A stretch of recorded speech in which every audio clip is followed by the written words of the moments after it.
Assalamualaikum warahmatullahi wabarakatuh. Saya Siska Safitri, perwakilan dari kelompok 3. Di sini saya akan mempresentasikan tentang makalah kami yang berjudul Pendidikan Inklusi Anak Usia Dini. Yang pertama yaitu tentang pengertian pendidikan inklusi. Pendidikan inklusi itu merupakan model pendidikan yang mengikutsertakan anak-anak berkebutuhan khusus untuk belajar bersama-sama dengan anak-anak sebayanya di sekolah umum. Dan pada akhirnya mereka menjadi bagian dari masyarakat sekolah tersebut, sehingga tercipta suasana belajar yang kondusif. Dalam implementasi PAUD inklusif, sebuah lembaga tidak bisa berjalan sendiri untuk mencapai tujuannya. Ada berbagai faktor yang mempengaruhi keberhasilan dalam mencapai tujuan tersebut, baik itu sarana dan prasarana maupun sumber daya manusia dalamnya. Namun, terlepas dari kedua faktor tersebut, jika dikaitkan dengan tripusat pendidikan, maka ada 3 lingkungan yang akan mempengaruhi pendidikan pada anak, yakni keluarga, sekolah, dan masyarakat. Selanjutnya adalah kriteria calon sekolah penyelenggara pendidikan inklusif. Yang pertama yaitu kesiapan sekolah untuk menyelenggarakan program pendidikan inklusif. Kepala sekolah, komite sekolah, guru, peserta didik, dan orang tua. Yang kedua, terdapat anak berkebutuhan khusus di lingkungan sekolah. Yang ketiga, tersedia guru pendidikan khusus (GPK) dari PLB, guru tetap sekolah, atau guru yang diperbantukan dari lembaga lain. Yang keempat, komitmen terhadap penuntasan wajib belajar. Untuk yang kelima, memiliki jaringan kerjasama dengan lembaga lain dan yang relevan. Yang keenam, tersedia sarana penunjang yang mudah diakses oleh semua anak. Yang ketujuh, pihak sekolah telah memperoleh sosialisasi tentang pendidikan inklusif. Yang kedelapan, sekolah tersebut telah terakreditasi, dan yang terakhir yaitu memenuhi prosedur administrasi yang ditentukan.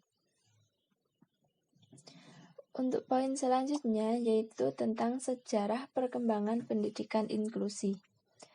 Sejarah perkembangan inklusi di dunia pada mulanya diprakarsai dan diawali dari negara-negara Skandinavia. Di Amerika Serikat pada tahun 1960-an oleh Presiden Kennedy mengirimkan pakar-pakar pendidikan luar biasa ke Skandinavia untuk mempelajari mainstreaming dan least restrictive environment yang ternyata cocok untuk diterapkan di Amerika Serikat.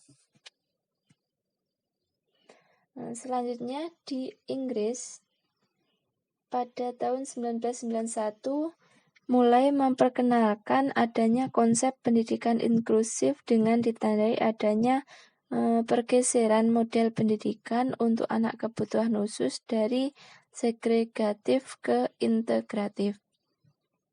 Tuntutan penyelenggaraan pendidikan inklusif di dunia semakin nyata, terutama sejak diadakannya Konvensi Dunia tentang Hak Anak pada tahun 1989 dan Konferensi Dunia tentang Pendidikan tahun 1991 di Bangkok yang menghasilkan deklarasi Education for All. Aplikasi dari statement ini meningkat bagi semua anggota konferensi agar semua anak tanpa kecuali, termasuk anak berkebutuhan khusus, mendapatkan layanan pendidikan secara memadai. Selanjutnya, beragam jenis contoh pendidikan inklusif untuk anak-anak sudah dijelaskan sejak terdahulu, sejak awal terbentuknya program-program Head Start.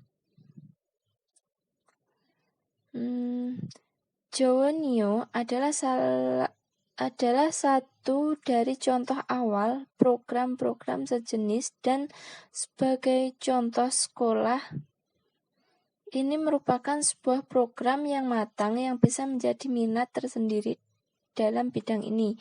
Namun sejak tahun 1975, saat Jowonyo pertama kali memulai pendekatan sistemasinya pada pendidikan anak usia dini inklusif, minat terhadap contoh seperti ini telah meningkat, dan banyak program serupa lainnya mulai berkembang.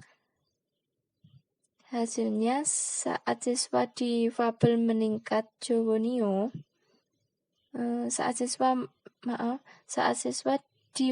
meninggalkan Jowonyo, mereka akan mengikuti berbagai jenis contoh program. Tapi saat ini sebenarnya tidak satu pun dari program tersebut merupakan program pendidikan khusus yang sepenuhnya berdiri sendiri. Ini karena sepanjang sejarahnya, Jowonyo telah menelurkan begitu banyak pilihan pendidikan inklusif di masyarakat sekitarnya. Poin selanjutnya yaitu tentang peran pemerintah untuk pendidikan inklusi. Orientasi perubahan inklusi merupakan perubahan praktis yang memberi kesempatan kepada anak dengan latar belakang dan kemampuan yang heterogen. Data berhasil dengan baik dalam proses belajar.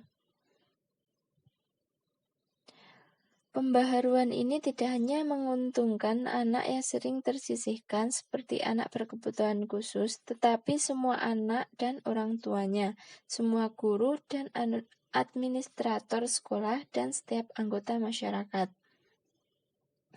Inklusi berarti bahwa sebagai guru bertanggung jawab untuk mengupayakan bantuan dalam menjaring dan memberikan layanan pendidikan bermutu pada semua anak yang ada di masyarakat, keluarga, lembaga pendidikan, layanan kesehatan, dan masyarakat. Dan yang tidak kalah pentingnya adalah posisi pemerintah yang memiliki kewenangan publik dalam mengeluarkan dan mengawal laju pendidikan yang inklusif. Untuk poin selanjutnya yaitu peran pemerintah untuk pendidikan inklusif. Peran pemerintah untuk pendidikan inklusif sudah termuat dalam undang-undang, bahwasanya untuk melaksanakan ketentuan pasal 42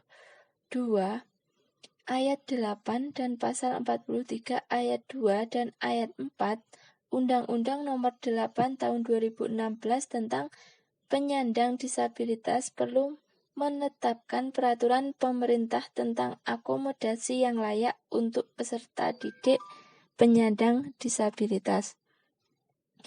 Mungkin itu yang dapat saya sampaikan. Apabila ada kurang lebihnya, saya mohon maaf. Billahi taufiq wal hidayah. Wassalamualaikum warahmatullahi wabarakatuh.